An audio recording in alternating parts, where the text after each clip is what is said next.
সকল শ্রোতাবৃন্দ ও দর্শকবৃন্দকে আমার অন্তরের অন্তরস্থল থেকে সালাম, শুভেচ্ছা, নমস্কার জ্ঞাপন করছি। আশা করি সকলে ভালো আছেন। ঈশ্বর আপনাদের ভালো রাখুন। আজকে আমি আলোচনা করব সন্তরণ বীর বা বীরডুবরি সম্পর্কে। সাঁতার বা সন্তরণ শিখতে হলে প্রথমে এক কোমর জলে গিয়ে হাত পা আঁচড়াতে হয়। হাত পা যত আঁচড়াতে হবে তত সে জলে ভাসতে পারবে, চাপ সৃষ্টি করতে হবে জলের উপর। তারপর শরীরটাকে ভাসাই দিতে হবে। ধীরে ধীরে এইভাবে পুকুরে সাঁতার দেওয়া শিখে যাওয়া যায় বেশ কয়েকদিন। তারপর পুকুরে সাঁতার ভালোভাবে শিখতে পারলে, রপ্ত করতে পারলে সে নদীতে সাঁতার দিতে পারে।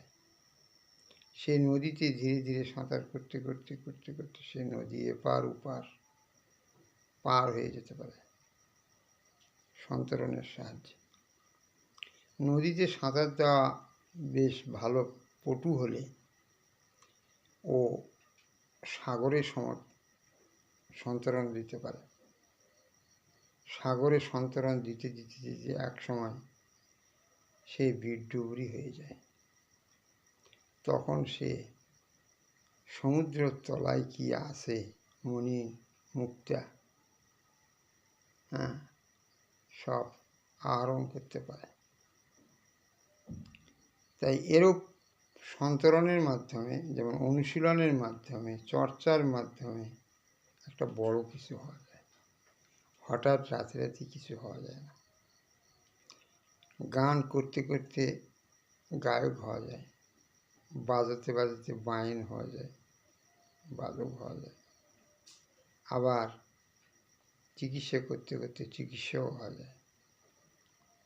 শিক্ষা দিতে দিতে শিক্ষক হওয়া যায়। এইভাবে ধীরে ধীরে চর্চা করতে করতে সে একটা সর্বোচ্চ সীমায় পৌঁছে যায়। কিন্তু এটা নৈপুণ্য তার উপর নির্ভর করে, অনুশীলনের উপর নির্ভর করে।